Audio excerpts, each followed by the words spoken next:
Hola, soy Asun, profesora que forma parte de tu equipo docente, y en la clase de hoy vamos a analizar el artículo 53 de la Constitución, con el fin de conocer cómo se lleva a cabo la protección de los derechos fundamentales. Estos son los objetivos que nos marcamos para la clase de hoy. Atentos. Conocer qué artículo regula la protección de los derechos fundamentales y analizar los 3 niveles de protección de los derechos y los tipos de garantías. Vamos a desarrollar el artículo 53 de la Constitución española. El artículo 53 está dentro del título primero de la Constitución, que es el título dedicado a los derechos y deberes fundamentales, y más concretamente dentro del capítulo cuarto de este título primero, que trata de las garantías de las libertades y derechos fundamentales. Antes se pensaba que el reconocimiento constitucional de un derecho bastaba como garantía, pero esta tesis está superada y hoy todo el mundo está de acuerdo en que un derecho vale jurídicamente lo que valen sus garantías. Y por ello nuestra Constitución tiene un capítulo dedicado a las garantías de las libertades y derechos fundamentales.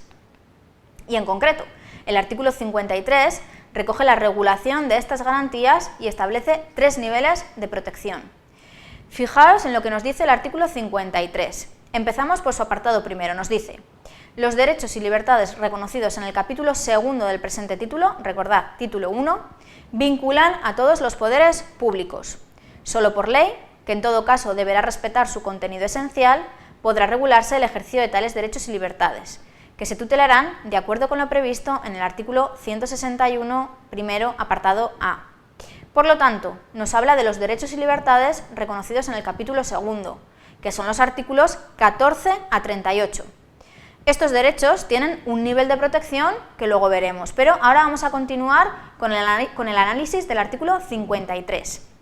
El apartado segundo de este artículo dispone que cualquier ciudadano podrá recabar la tutela de las libertades y derechos reconocidos en el artículo 14 y la sección primera del capítulo segundo, que serán los artículos 15 a 29.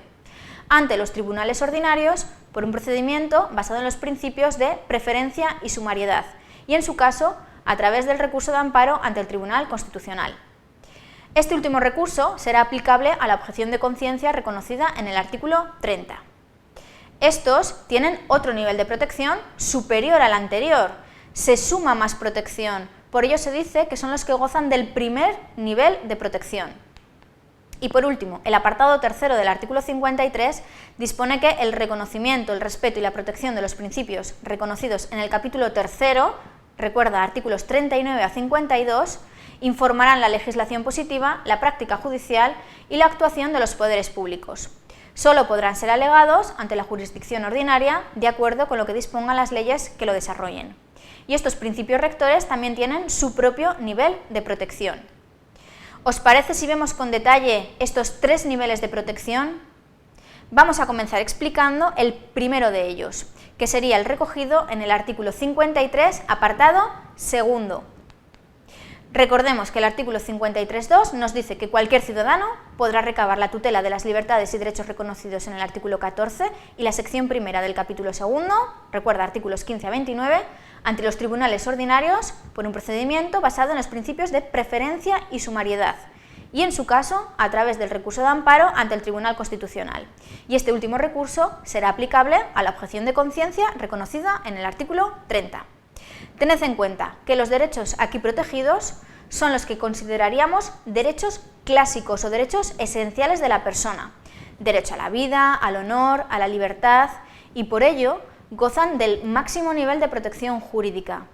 De ahí que para garantizar este mayor nivel de protección se contemplen medidas específicas, además de las previstas para todos los derechos del capítulo segundo, que serían las medidas contempladas en el artículo 53 apartado primero, pero que vamos a ver luego. ¿Qué medidas específicas son? El procedimiento basado en los principios de preferencia y sumariedad. ¿Y qué significa esto? Tal vez con unos sinónimos lo entendamos mejor. Al hablar de preferencia podemos hablar de prioridad, y al hablar de sumariedad hablamos de rapidez. Y la segunda medida específica es el recurso de amparo ante el Tribunal Constitucional. El recurso de amparo solo procede ante la vulneración de algunos de los derechos contemplados en los artículos 14 a 29 y 30 de la Constitución en relación a la objeción de conciencia de este último. Es un recurso de carácter subsidiario, es decir, es lo último que nos queda, ya que para poder recurrir ante el Tribunal Constitucional con un recurso de amparo se ha de haber agotado la vía judicial previa. Pero, como os decía antes, además de estas garantías específicas que tienen por ser derechos esenciales y estar en este primer nivel de protección, también tienen las garantías comunes al resto de derechos del capítulo segundo, que son las garantías contempladas en el artículo 53, apartado primero. ¿Me seguís? Vamos a ver este artículo de nuevo y analizarlo.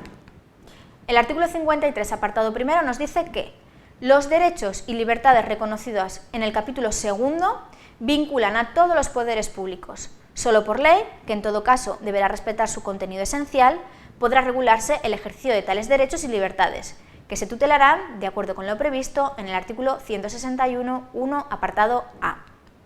Por lo tanto, para los derechos contemplados en los artículos 14 a 38 hay una triple garantía que ahora veremos, pero antes una observación importante. Puesto que el artículo 53, apartado primero, nos habla de los artículos 14 a 38, aquí incluimos a los derechos que acabamos de ver anteriormente y que tienen el primer nivel de protección. Estos suman garantías. Tienen las del primer nivel que hemos visto hace un momento, más estas otras, ¿de acuerdo? Vamos pues a analizar estas garantías. La primera de ellas, aplicación directa o inmediata de los derechos fundamentales. También se llama principio de vinculatoriedad.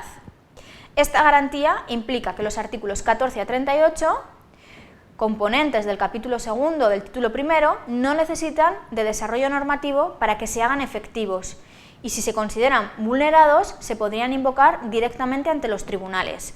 Pensad que cuando se aprobó la Constitución en 1978, la mayoría de los derechos no tenían una legislación que los desarrollasen, y con esta garantía eran exigibles como si esa legislación ya existiese, lo que garantizaba su efectividad de forma inmediata a la entrada en vigor de la Constitución.